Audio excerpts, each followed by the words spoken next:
Hey team, welcome back to another episode of the Jenn Commandments podcast. I am your host, Jenn Wien. I'm an engineer currently working in Wisconsin.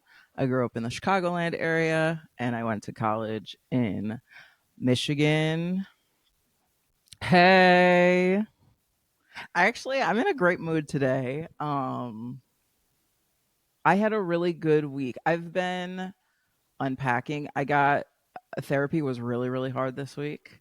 I really got to the root of a lot of when I struggle with interacting with people. Like, um, I don't know. It's just like I'm realizing that my triggers are, and then like how for a long time I've been avoiding my triggers, and then that just I've been like I'm healed, magic, and it's like no girl, you fucking just don't have any assholes in your corner, you know what I mean? And like I'm learning that like assholes have value too, you know. That's what me and Dante do all day, is just we bark at one another. We bark at each other. um anyway, assholes have value too, and like learning how to interact with assholes will do you a great deal of good, you know, cuz like yeah, that's just it. I don't really want to expand on it right now. I'm not really in the space to be expanding on it, but just know that's something I'm unpacking right now. Additionally, I did have a couple people reach out to me on behalf of the New Lenox Pumas.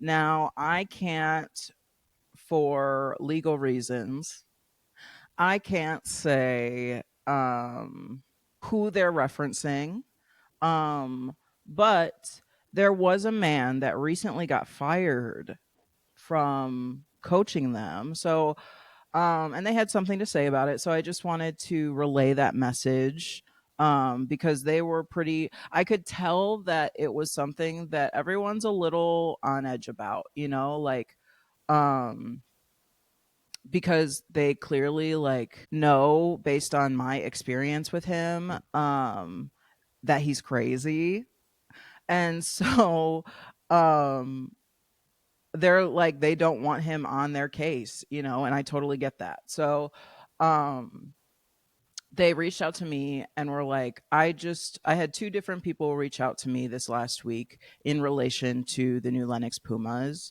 Um it One was a new account, like it's a fake account. But they let me know that they created the account just for this, and that they speak for like 8 or 9 of the Pumas players, and that none of them want him around, and like they haven't. And then I had another Pumas adjacent person reach out to me. They are closely related to one of the players that have been on the Pumas since its origin. Um, and just wanted to let me know that like um let me restart because I accidentally just said his name. That this man is relentlessly contacting this organization trying to get his job back, um after it's been made clear based on the evidence that's in my case, um that they don't want any association with him anymore. And that's not a good look for him, you know. So from what I know of the Pumas, from what I've been told by a source or two in the last week, is that the whoever's in charge of the Pumas right now is like trying to pull together evidence so that this former head coach is no longer able to be there. And this is all alleged. I don't know the ins and outs of this local organization, right? But from what I can tell, between the teammates who are playing, like the players, and the management team, everyone is aligned on how they feel about him and how they feel about him making a return to the team. And so I think more than anything, they reached out to me as sort of like a last ditch effort before like things get serious, because like they just don't want to be harassed anymore or whatever. They just want to play baseball, and I completely get that, and I 100% stand with them.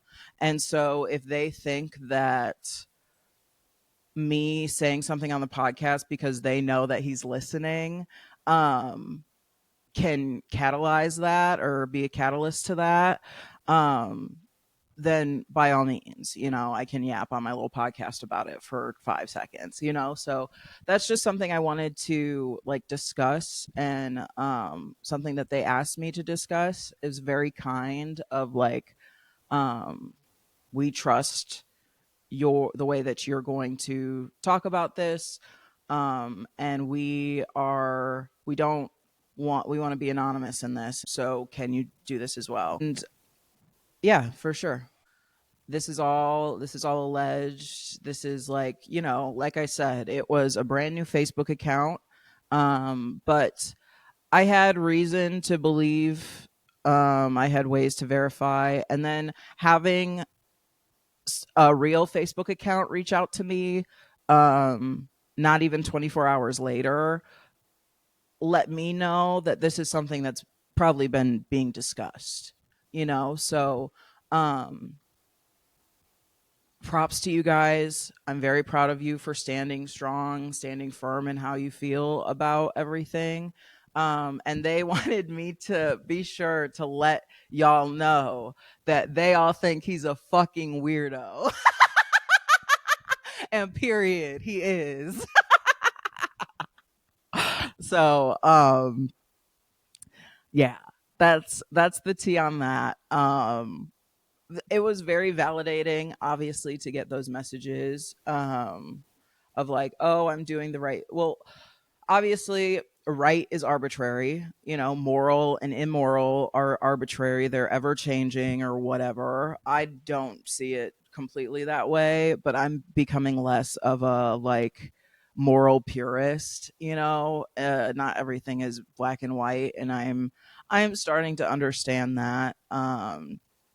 I'm struggling still, but I am getting it. So, I don't know. I'm proud of the players having the conversations that they're needing to have about how they've been feeling about their coach. Cuz I like, for real, like, you as a player, you are going to have a dynamic that is person overseeing you, and you're the lower person on the totem pole or whatever. And so if you're having bad feelings about one of those people, it's hard for you to, one, play well. It's hard for you to like, it affects so much more than just, oh, I find this person weird when I have to interact with them 6 days a week or however much you guys play. Like, y'all deserve safe spaces to like, enjoy your hobbies and enjoy your passions. So like, it's just so frustrating, that, yeah. So we're working, we're doing some work. That's on the back end. My lawyer also called me on Friday. I haven't gotten the opportunity to like reach back out to him, but he did get the transcript from our hearing, and he's going to first, I think, ask the judge to reconsider some of the evidence that was allowed in, and then once he gets a yay or nay on the reconsideration, then we'll go to appeal court, where we'll try to appeal the no contact order so that I can go back to Bloom Trail. Mostly because like the only thing that I really feel that's like, I feel pretty open to, like, the judge himself told um that man told the prosecution um that he can't control what I post online. Like, this is fucking America. You know what I mean? Like, come on. Um, so that's the tea on that. I don't really feel silenced in that way. I think I did in the moment. I was like really working myself up and I think I was just disappointed in myself of like being hoodwinked. But we'll deal with I'm hoping that once, I don't know, maybe I'll talk to the lawyer too of like, hey, this whole team has stood behind me. So like, if in real life they think that I'm right, then why would in a court of law that not be the case? Like, that's what I mean between like morally, not trying to figure out how things are morally gray instead of like black and white. That's been really helpful for me just in general, because like I've been way more kinder to myself and shit like that, just because I'm like, oh, just because I fuck up once doesn't mean I'm bad forever, like it's just allowing way more grace for me and the people around me. And like, yeah. So I don't know. That's the tea on that. I'm finally getting out of like the rut that I was in because of that event. Like, that event really put me in like a damn kind of feel where I was like, man, maybe I should just, I think I was very deeply triggered by the whole event.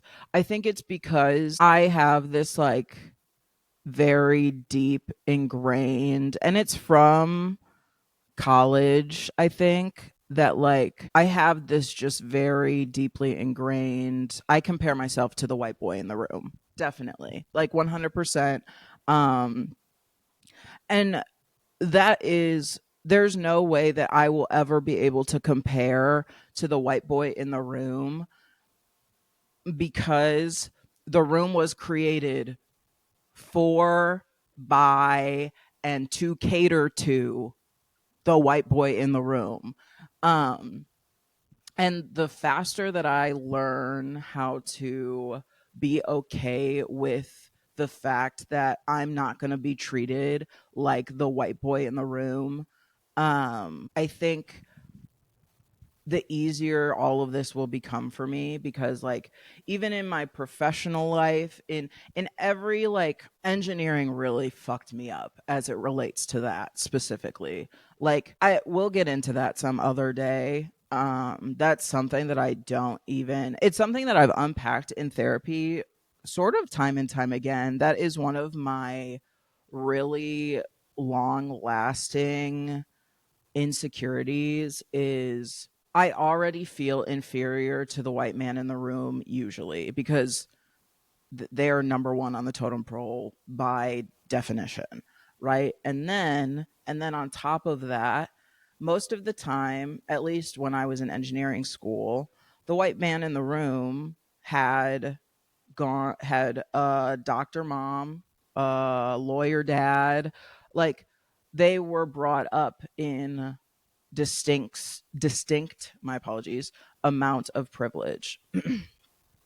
And I and because of that distinct amount of privilege, they're already well acquainted with things that I was not well acquainted with, such as networking at social events, such as, like they grew up going to benefit dinners, so they know about them, where like I don't know how to network in a fucking room full of white collar old men. Like I have nothing in common with them. So like that court case where the judge so seemingly did not give a fuck to even hear what I or my lawyer had to say, triggered a big feeling of insecurity for me that lasted. I'm probably just now getting out of it. And it was because of my therapy session on Thursday, where I like dead ass. I feel really bad for my therapist. Like the last 2 weeks, I have yelled at her. And not like, and I know that that's her job. I don't like acting like that for anyone, right? In front of anyone. I think that's a very ugly place to get yourself into where you're so angry at the circumstances, where you're like being combative about it. Anything that somebody else says, even a therapist, a licensed professional who wants to help you, anything that they have to say in the moment you're going to be combative about, like that's a rough headspace to be in, right? And luckily, if you should be in that headspace anywhere, it should be therapy, right? And so that's a safe space to act like, be like that, so you don't act like that in the real world. You know what I mean? So basically in my session, I was just really angry at the white boy in the room is never going to stop being the white boy in the room. And until I learn how to be okay with them, I'm not going to succeed in rooms where they're in. Um, and so, in order for me to find success moving forward, I need to learn how to navigate the white boy in the room and learn how to use him to my advantage. You know what I mean? Because, like, in theory, like, some are intentionally pieces of shit, right? Like, I think former head coach who filed a no contact order against somebody who's calling them out on their bullshit is intentionally an asshole, right? However, I think that there are just some men who are just unaware, right? Of like, I don't know, I'm just living my life. Like, that's how I envision the inner monologue of men most of the time. It's like very like Mickey Mouse coded, you know. Let's be honest, these are adults. They are probably fully aware of what they're saying. Um but like, I don't know. I don't know what I'm really trying. I'm still unpacking it. So I don't really know what I'm trying to say yet, cuz I'm not at a point where I forgive them yet. I'm still really angry. So I like, it's not something I can really speak on yet. Um but it's something I'm working through. But anyway, my T was like, that was what got triggered, right? It was like that feeling of like inadequacy, like that the system is rigged and it'll never not be rigged.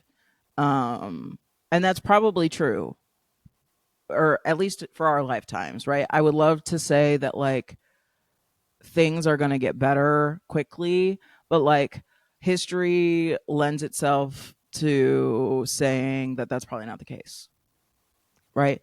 I guess I like, part of what I was there's a big ass bird, bro. Dude, the wildlife that comes through here is like, I have eagles, I have cranes that come through, I have storks that come through.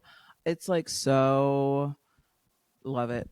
Anyway, there's coworkers at every work job that you have that are just like assholes for fun.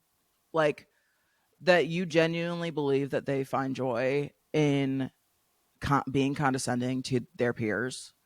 And I've been working with one as of recent, you know, which is no tea, no shade, you know, but I'm triggered every time I interact with them because they're just like my father.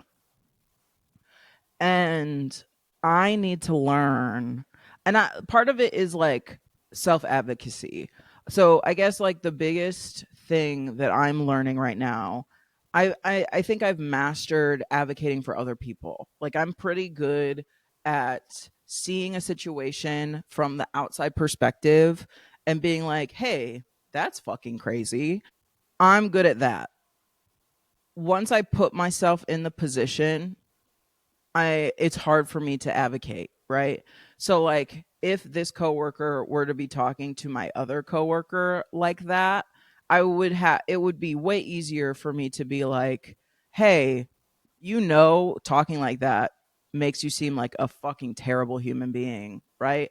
And if you don't care about that, that's fine, but like maybe not something you should be proud of, you know?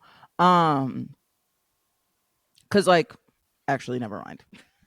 I'm not going to spill his tea actually. Yeah. That's what I've been really unpacking. Like it's all sort of in the same lane, right? Like the religious stuff, the like it all has to do with like inner shame and inner like feelings that I am not worthy of respect or not worthy of general decency, cuz like it would be so easy while somebody is being rude to you to be like, what do you mean by that? And just question that, as it's confusing. I For me, I think it's one of the final steps of learning how to love myself, of loving myself enough to, when things make me uncomfortable, saying something in that moment and not brewing on it and then allowing it to consume me for weeks. Cuz like I would get so triggered by my interactions with the legal stuff, with my that specific coworker or whatever, like whatever thing was triggering me. Unfortunately, I there are things right now in my life that are triggering, right? I'm There's always going to be things in your life that are triggering. And like every time that you're triggered, if you have a fucking meltdown that leads you to fucking sitting on your couch and not doing anything for fucking 3 hours every time you get triggered, babe, you're never going to do anything.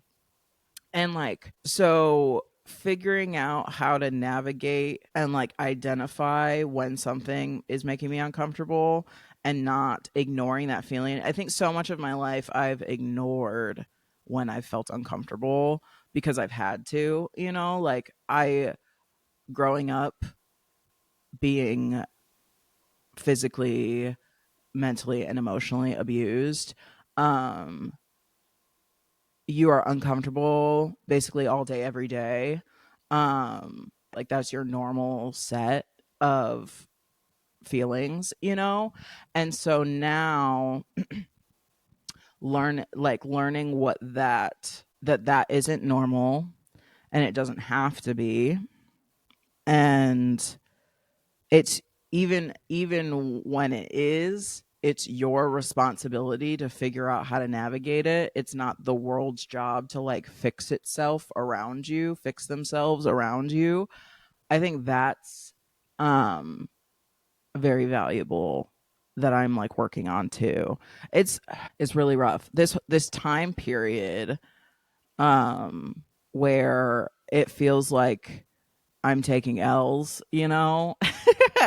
um it feels really good too, because I'm like, holy shit, there's a lot of growth that's happening right now, because I think growth really only happens when you're taking L's phase.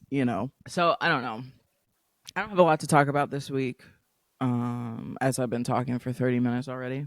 So that's what I've been doing in my personal life. I've been talking to former Pumas players, or current Pumas. I don't know, talking to people. I've been unpacking my shit. I ran a 5K yesterday. I didn't really run. Run's a very nice word to put it. I jogged. Um, Sometimes I walked a lot. But to be fair, I was running on like 4 hours of sleep.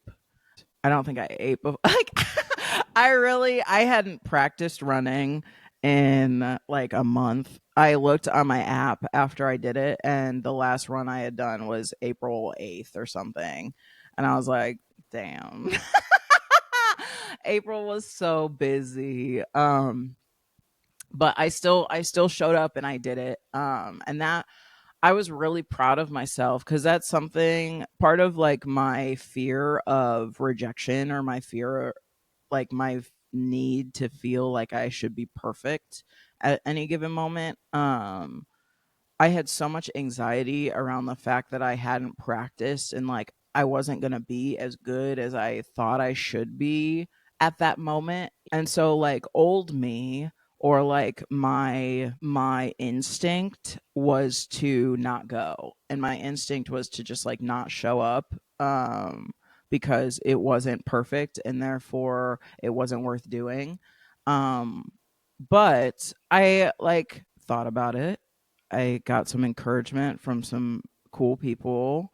Um and like I showed up. I just like I set the alarm and I showed up, and I regretted it like almost immediately. I was like, "Bitch, you are not prepared for this." And it's only a 5K. It was only like 3.2 miles, you know. But like I said, like running is new for me. I've been trying to get into running for like it feels like 6 months, and I like I'm okay at it when I'm consistent, but running is one of those things where it is a direct relationship to how frequently you do it. And like I just like stamina in general is like that's its main thing is consistency. And so I don't know, that's why I like running. I think it's a privilege to be able to run. It's a privilege to be live someplace with clean air. It's a privilege to live somewhere that's safe enough that you can go run. Like running's political. And so I see it as an important thing. I also fucking just hate it.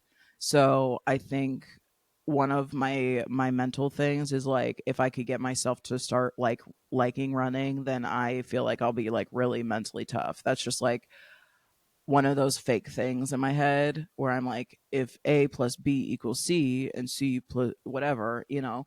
Um so that's just like another thing that I've been working on. I went and saw Sinners last night. Sinners was really interesting. I think it was really touching on a lot of, and maybe it's just because that's what's at the forefront of my mind right now. And so therefore I see the parallels. But like Sinners is about selling your soul to the white man. It's about how white people can't contribute to black culture, but they want to intake it.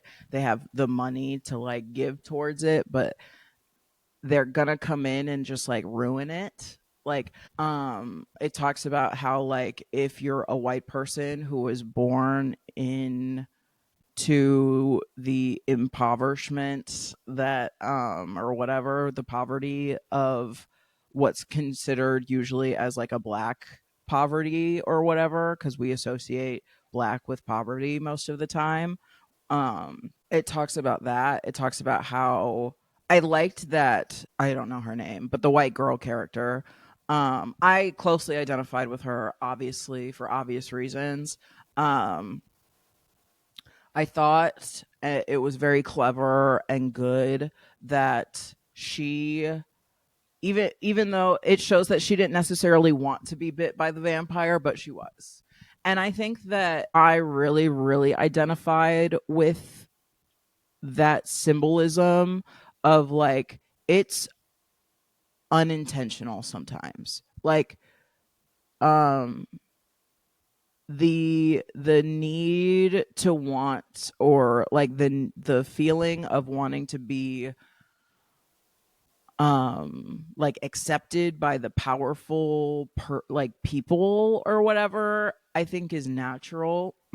Or like the people who have positioned themselves to be powerful, it's not like intrinsically powerful, you know what I mean. um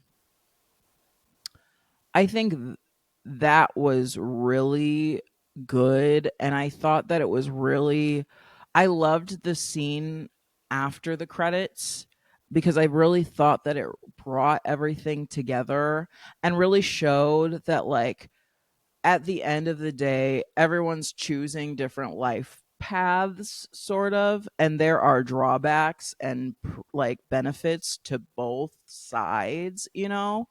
It was really good. It was really really good. I don't really have like a lot that I feel like I can like cohesively say right now because I didn't like write about it or anything. I didn't like take notes. But like my just general thought about it was that it was so eloquently put together. And I think it really stressed what it was trying to stress well. Um so if you haven't already, I would totally go see Sinners. It's also, sex scenes are great. They're not like over like they're not overly sexual. They're short enough where you like it's all very well put together. And it's Michael B. Jordan. Come on. Come on. Um I had a lot of fun. It was like a full theater. I was sitting next to, actually it was funny. I sat next to a man that like looked and felt like a lot like my brother. And so it was fun to watch the movie with him. He like cuz it was a full theater. We were both there alone. Um and so he came in, he just like sat next to me and I could tell that he was really uncomfortable. I was like, "Girl, I don't care. We're here to have fun." Like I giggled. I made sure that we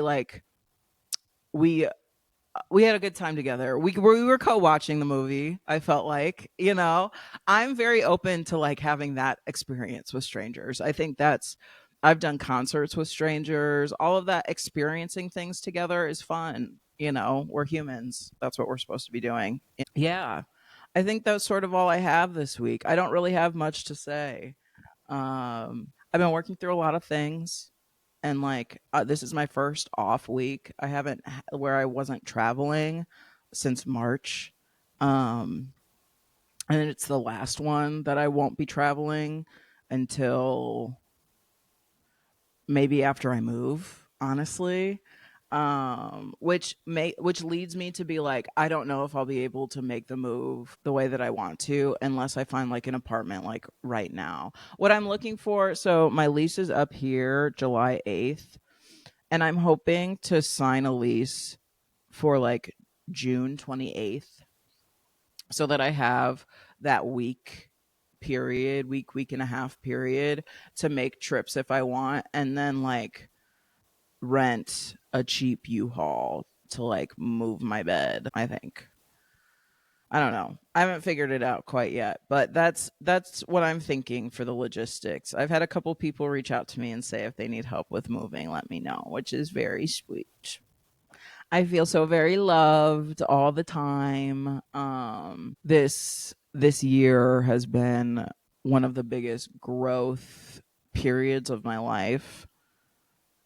And it doesn't feel like, usually when I've gone through growth periods like this before, the catalyst to it is like depression or like a crazy event or whatever, where this growth period just feels very like consistent, and like I'm really making strides, right?